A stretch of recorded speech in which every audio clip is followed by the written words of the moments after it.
At the far edge of the city stood an abandoned apartment building known as Hussein Manzil. Most people avoided it, even during daylight. The building looked ordinary at first glance, but something about it felt wrong. Too quiet, too still, as if time itself refused to move there. Among all its rooms, one was whispered about in fear: room number 13. For decades, strange disappearances had been linked to this room. People who entered it at night were never seen again. No screams were heard, no blood was found, only silence. Police records mentioned the room multiple times, but every case ended the same way: missing. No explanation. Residents nearby claimed the room was not empty. They said it watched, listened, and waited. At exactly 12:59 a.m., the door of room number 13 was said to open on its own. Those who heard it described breathing sounds coming from inside, slow and heavy, like something alive was trapped within the walls. An old night watchman once said the room became cursed after a tragic event in 1947, when several people were brutally murdered and sealed inside. Since then, their restless spirits had never left. The room was no longer just a space. It had become a living prison. People believed room number 13 did not attack randomly. It chose those who didn't believe in fear, those who mocked the stories, those who thought courage was enough. And once the room chose you, it never let you go. This is where the story truly begins. Aarib was a young investigative journalist obsessed with exposing myths and urban legends. When he first heard about room number 13, he saw opportunity, not danger. A viral story, fame, proof that fear was nothing but imagination. He arrived at Hussein Manzil just before sunset. The building's entrance creaked open, revealing a thin, elderly watchman. His eyes were tired, as if he had seen too much. "You shouldn't stay here," the man said quietly. Aarib smiled. "That's exactly why I will." The watchman pulled out an old notebook filled with names, dozens of them. Next to every name was the same word: missing. He pointed to the last page. "Everyone who slept in room number 13 ignored the warning," he whispered. "Leave before 12:59 a.m. That's when the room wakes up." Aarib dismissed it as superstition. He thanked the watchman, grabbed his camera, and climbed the stairs. Each step echoed unnaturally loud, as if the building itself was listening. When he reached the third floor, he stood in front of room number 13. The door was cold to the touch, far colder than the surrounding air. For a brief moment, Aarib hesitated. Then he laughed. "This will make history," he said, opening the door. Behind him, the watchman quietly locked the main gate of the building. Inside room number 13, everything looked normal. A bed, a chair, peeling wallpaper. Aarib set up his camera and began recording. The air smelled damp, like something old had been sealed away for years. At 11:45 p.m., nothing happened. Aarib relaxed. At 12 a.m., the room grew colder. At 12:30 a.m., faint scratching sounds came from the walls. Aarib stopped smiling. The noise grew louder, as if fingers were dragging across concrete from the inside.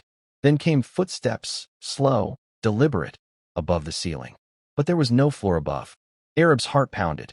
He turned the camera around. Nothing. Yet the sounds continued, circling him. Suddenly, warm breath touched his ear. He spun around, alone. Red marks appeared on his neck, as if invisible hands had grabbed him. The room felt tighter, smaller. The walls seemed closer than before. For the first time, Aarib felt fear. Seeking comfort, Aarib entered the bathroom. The flickering light reflected his pale face in the mirror. He leaned closer. The reflection blinked a second late. Aarib froze. The reflection smiled slowly, stretching its lips unnaturally wide. Aarib stepped back, but the reflection did not. Words appeared on the mirror, written in dark red liquid. "You are not leaving." The lights went out. In the darkness, the mirror cracked, and something knocked from the other side. Aarib sat frozen on the edge of the bed, his heartbeat loud enough to hurt his ears. The room had gone unnaturally silent, as if it was waiting. Suddenly, his phone vibrated in his trembling hand. He looked down, expecting a normal notification. Instead, he saw a message. "Unknown sender. Why did you come here?" Before Aarib could react, another message appeared. The sender's name made his blood run cold. Aarib, last active, 2012. His hands shook as he typed back, "Who is this?" The reply came instantly. "You already know us." The phone screen darkened for a moment, then lit up again. A photo had been sent. It showed room number 13, but from above, as if something was hanging from the ceiling, watching him. Aarib looked up in panic. Nothing was there. Another message appeared. We screamed. No one listened. Then another. We died here. The phone began vibrating nonstop. Messages flooded the screen, overlapping each other, all saying the same thing. We are still inside. We are still hungry. Aarib threw the phone onto the bed. It didn't stop. The vibration grew louder, unnatural, echoing through the room.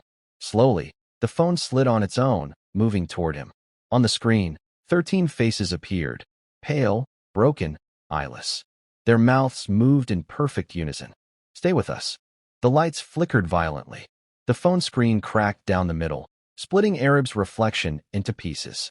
And from every corner of the room, soft laughter began to rise. The laughter faded, replaced by a deep, wet sound, like something breathing with effort. Aarib tried to stand, but the floor beneath his feet felt soft, almost warm. He looked down in horror. The wooden floor had turned dark and uneven, pulsing slowly, like flesh. The walls followed. Cracks opened and closed rhythmically, as if the room had a heartbeat. From inside those cracks, whispers leaked out, broken words, sobs, prayers. Aarib backed toward the door, but it refused to open. The handle burned his skin. The bed began to sink inward, bending unnaturally. From beneath it, fingers emerged, thin, gray, shaking. One hand grabbed Aarib's ankle, then another, and another. He screamed as the hands tightened their grip, pulling him down. The walls leaned inward, narrowing the space. The ceiling dripped a dark liquid that smelled like rust and decay. The room was no longer hiding what it was. It was feeding. Every scream Aarib made was absorbed by the walls. Every tear soaked into the floor. The room reacted to his fear, growing stronger, louder, more alive. Aarib realized something terrifying. The room didn't kill quickly. It consumed slowly, and it enjoyed every second of it. Just as Aarib felt himself losing consciousness, the room suddenly went still. The hands released him. The walls stopped moving. A thick silence returned. On the floor in front of him lay an old leather journal, stained dark with age. Shaking, Aarib opened it. The pages told a forgotten story. In 1947, during a violent night of chaos, 13 people were accused of betrayal and locked inside room number 13. The door was sealed from the outside. No food, no water, no mercy. For days, they screamed. For weeks, they begged. Eventually, they turned on each other. The final entry was written in broken handwriting. If we die, we will never leave. Their pain, fear, and hatred fused into the room itself. Their souls didn't pass on. They became the room. The journal ended with one final sentence. Every year, the room must take one more. Aarib dropped the journal. He understood now. The room wasn't cursed by accident. It was maintained.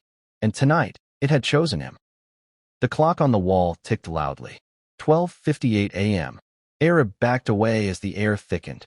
The door creaked open on its own. 12:59 a.m. 13 figures stepped inside. They moved slowly, their bodies unnatural, twisted. As they came closer, Aarib's breath caught in his throat. Every single one of them had his face. Their mouths opened together. You heard us. They surrounded him, pressing closer, their voices overlapping inside his head. You believed. You entered. You belong. Aarib felt himself tearing apart, his memories slipping away, blending into theirs. The last thing he heard was their whisper. Now we are 14. At sunrise, police forced open the entrance of Hussein Manzil. The watchman was gone. Dust covered everything.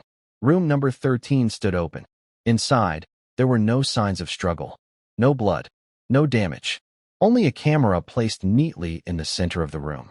When officers reviewed the footage, they saw Aarib standing still, smiling at the camera, but his eyes were empty. Behind him, shadows filled the walls. The video ended abruptly.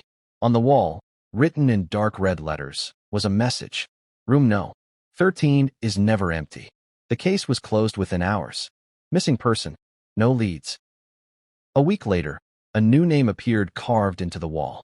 Aarib, missing. Late at night, people passing Hussein Manzil began noticing a familiar face in the third-floor window. Aarib's face. Smiling. watching. At exactly 12:59 a.m., the window light turns on, and a soft voice whispers into the street below. Come inside, because room number 13 is still hungry, and it has learned your name.